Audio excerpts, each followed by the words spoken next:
आपल्या अभिनंदनचा प्रस्ताव राज्याचे मुख्यमंत्री आणि दोन्ही उपमुख्यमंत्री यांनी मांडलेला आहे. त्याच्यावरती मला बोलण्याची आपण संधी दिली त्याच्याबद्दल आपला आभार. सन्माननीय अध्यक्ष महोदय, या राज्याला मुंबई राज्य असताना 3 अध्यक्ष मिळाले. गणेश वासुदेव माळवणकर, कुंदलमल फिरोदिया, दत्तात्रय कुंटे आणि द्विभाषिक मुंबई राज्य आलं, त्याला सयाजी लक्ष्मण सिलम. आणि नंतर ज्यावेळेस 60 पासून आपलं राज्य आलं, सयाजी सिलम, त्र्यंबक शिवराव भारदे, त्र्यंबक भारदे परत, शेषराव वानखेडे, दौलतराव उर्फ बाळासाहेब देसाई, शिवराज विश्वनाथ पाटील, प्राणलाल होरा, शंकर तिघे, शंकर चिमाजी जगताप, शंकरराव जगताप, मधुकरराव चौधरी. आणि आम्ही ज्या वेळेस पासून या सभागृहात आलो, अध्यक्ष महोदय, दत्ताजी शंकर नलावडे नाही यांच्यानंतर आलो आम्ही. मनोहर जोशी साहेबांचं सरकार होतं, सेना आणि भाजपाचं. त्यावेळेस दत्ताजी नलावडे साहेब, नंतर अरुणलाल गुजराती. म्हणजे ज्यावेळेस आम्ही पहिल्यांदा मुख्यमंत्री महोदय, आमची जी बॅच आहे 99 ची, या 99 ला आलो त्यावेळेस अरुण गुजराती साहेब झाले, कृष्णराव म्हणजे बाबासाहेब कुपेकर साहेब झाले, दिलीपराव वळसे पाटील साहेब झाले, हरिभाऊ बागडे साहेब, नंतर पटोले साहेब. आणि पटोले साहेबांच्या नंतर आपण 3 जुलै 2022 ला पहिल्यांदा या सभागृहाचे अध्यक्ष झाला. आणि आता पुन्हा एकदा तुम्ही या सभागृहाचे अध्यक्ष या ठिकाणी झालेला आहे. अध्यक्ष महोदय, काँग्रेस पक्षाला आतापर्यंत, पटोले साहेब, काँग्रेस पक्षाला तुमच्यासह 14 वेळा आतापर्यंत या पदावरती मान राखण्याचा संधी मिळालेली आहे, 14 वेळा. त्याच्यानंतर शिवसेना पक्षाला 1 वेळा संधी मिळाली. आणि भारतीय जनता पार्टीला हरिभाऊ बागडे साहेब आपला अर्धा कालावधी, आणि आता पुन्हा एकदा तिसऱ्यांदा, म्हणजे तिसऱ्यांदा भारतीय जनता पार्टीचा अध्यक्ष या ठिकाणी झालेला आहे. म्हणजे पक्षीय म्हणून म्हणत नाही, परंतु या पक्ष संधी ज्या मिळालेल्या आहेत ते या ठिकाणी मी सांगतो. आपण सभापती अध्यक्ष महोदय, काय म्हणजे मागचे 6 वर्ष मला वरती पाठवल्यामुळं अध्यक्ष महोदय कधी कधी सभापती शब्द येईल, म्हणून मला क्षमा करा. परंतु आपलं सर्वात महत्वाचं काम जर कोणतं पाहता आलं मला स्वतःला, तर इंग्रजी या भाषेवरती जे प्रभुत्व आपलं आहे, अनेक डिबेट मध्ये मी पाहिलं, अनेक वेळा बोलताना पाहिलं, टीव्हीवरती पाहिलं, तर 100% मनापासून आपलं अभिनंदन करतो की त्या भाषेवरचं प्रभुत्व हे 100% तुमचं अतिशय चांगलं आहे, असं आम्हाला या ठिकाणी पाहायला मिळालं. डबल ग्रॅज्युएट आपण त्या ठिकाणी आहेत.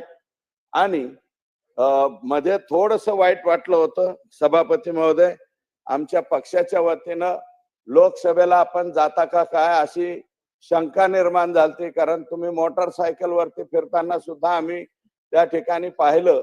वरळीच्या त्या छोट्या छोट्या गल्ल्यामध्ये आशिष शेलार साहेबांनी बहुतेक तुम्हाला फिरायला लावलं होतं का काय मला माहिती नाही, परंतु त्यावेळेस तिकडं तुम्ही फिरायला लागला. आशिष शेलार साहेबांनी फिरणं थांबवलं. हा, थांबवलं का? नाही तर मला वाटलं देवेंद्रजींनी तुम्हाला सांगितल्याने दिसतंय. आणि तुम्ही लोकसभेत जाता का काय, आणि येणाऱ्या विधानसभेच्या कालावधीमध्ये एका उच्च शिक्षित, उच्च दर्जा असलेला आणि ताकदीचा माणूस पुन्हा एकदा या वरच्या चेअरवरती आम्हाला पाहायला मिळणार नाही का, अशी सुद्धा शंका त्या ठिकाणी मनामध्ये मला वाटली होती. परंतु आपण पुन्हा एकदा त्या चेअरवरती बसलेला आहात. रामशास्त्री प्रभूंचं नाव आम्ही या जागेसाठी घेतो. अध्यक्ष महोदय, पेशव्यांच्या दरबारी असून सुद्धा खुद्द रघुनाथराव पेशव्यांनाच देहांत प्रायश्चित सुनावणारे हे रामशास्त्री प्रभूने रामशास्त्री प्रभूंचाच निष्पृहपणा जो न्यायदानातला तो आजही गणला जातो. अध्यक्ष महोदय, थोरले माधवराव पेशवे यांच्या मृत्यूनंतर त्यांचे लहान बंधू नारायणराव यांची पेशवेपदी असताना रघुनाथराव यांच्या मार्फत जे कारस्थान रचले गेले त्यामध्ये नारायणराव पेशवे यांचा खून झाला. रघुनाथराव पेशवेपदी आले, पण माणूस कितीही उच्च पदावर असला तरी सर्वांना समान न्याय असला पाहिजे हे तत्व आजकाल कागदोपत्री दिसतं, परंतु त्यावेळेस मात्र रामशास्त्रींनी सोडलं नाही आणि त्या रघुनाथरावां म्हणजे खुद्द गुन्हेगार जे होते त्या गुन्हेगारांना देहांत प्रायश्चित्ताची शिक्षा दिली. तशी मागच्या 2.5 वर्षामध्ये एकनाथराव शिंदे साहेब मुख्यमंत्री असताना आपण या पदावरती बसलेले असताना या पदाचा अवमान अवहेलना किती करावी. सभापती महोदय, इतक्या खालच्या दर्जाचं या पदाच्या बाबतीमध्ये जे मागच्या 2.5 वर्षामध्ये काही पक्षाचे प्रवक्ते बोलत होते इतकं चुकीचं मला वाटतं अध्यक्ष पदाच्या बाबतीमध्ये या देशात कधी बोललं गेलं नसेल.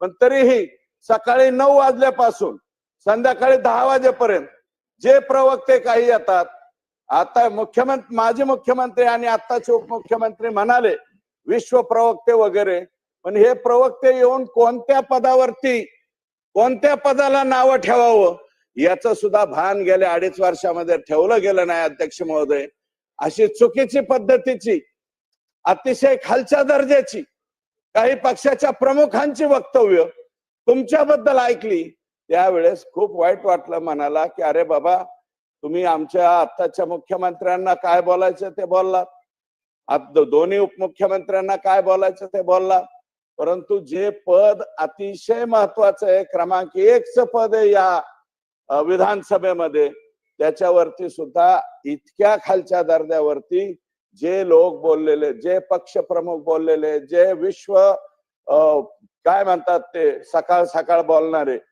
उठलं की चालू करणारे,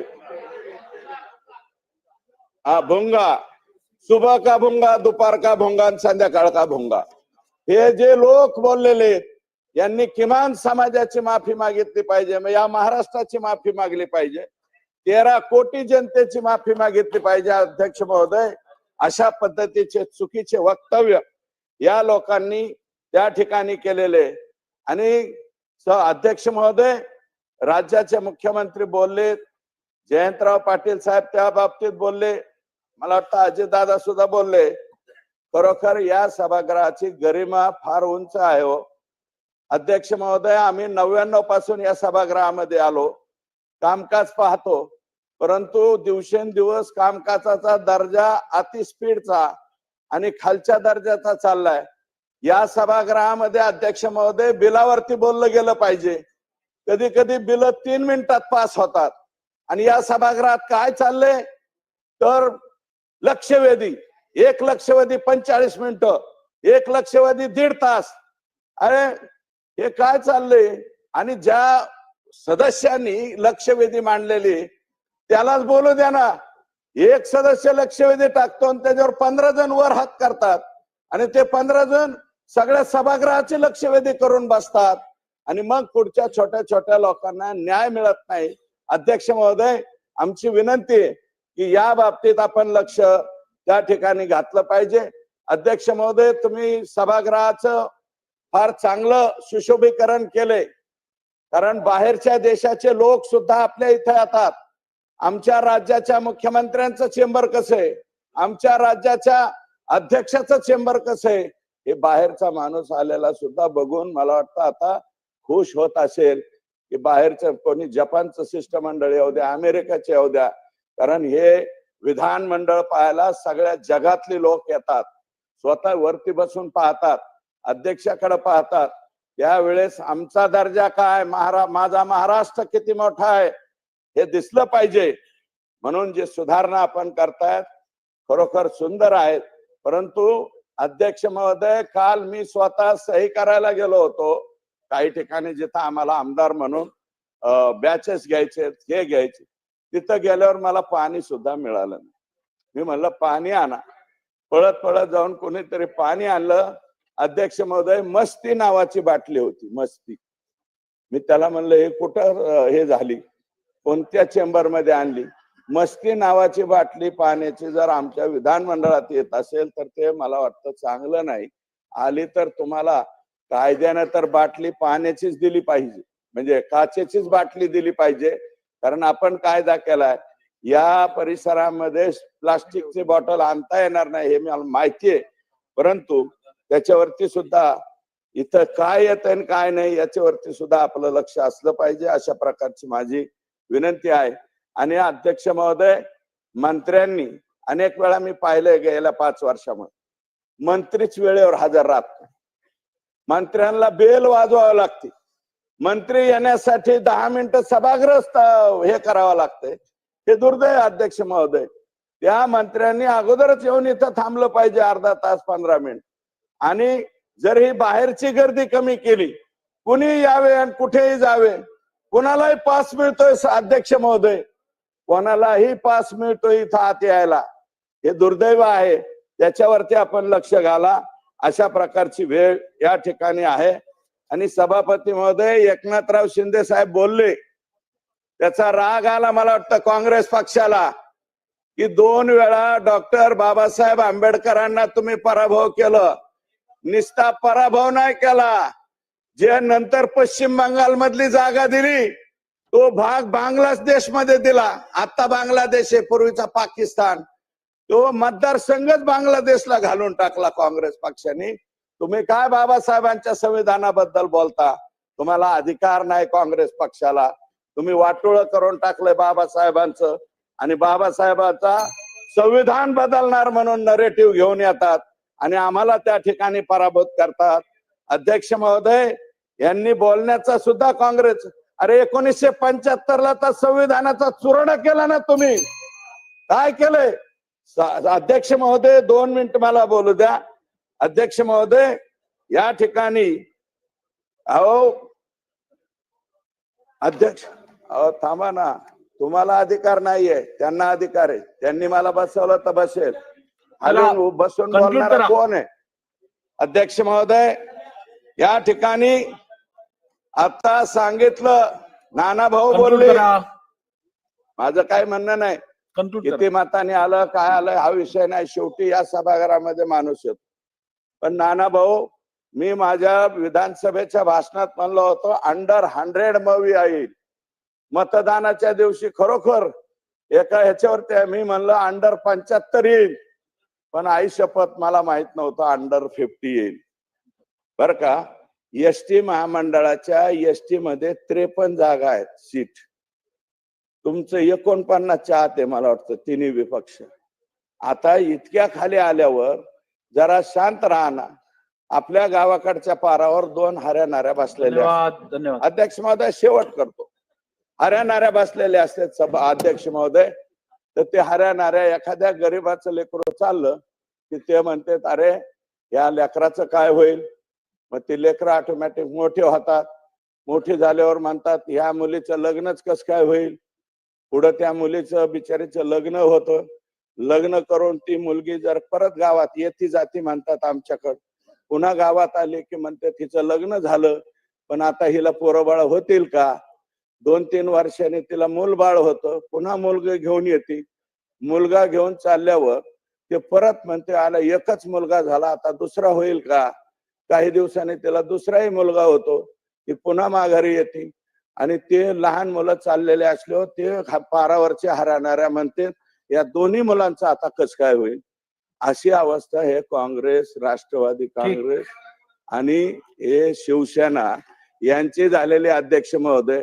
अरे आता इतक्या सपाटून मताने आपटलो, धन्यवाद. इतक्या सपाटून मताने आपटल्यावर, इतक्या सपाटून मताने आपटल्यावर अध्यक्ष महोदय शांत राहा ना. आता मार्कडवाडी, आता हे अरे रडीचे मी केलेल्या कामाबद्दल पण बोला की. हे जरा मला बोललं पाहिजे. तुमचं मनापासून आभार मानतो अध्यक्ष महोदय. आणि आमच्या संख्येमध्ये आम्हाला न्याय द्या एवढीच विनंती करतो. थांबतो. जितेंद्र आव्हाड. 2-2 मिनिटात 3 सदस्य फक्त अजून बोलतील. जितेंद्र आव्हाडजी बोलतील, विश्वजित कदम आणि नितीन राऊतजी. संपलं.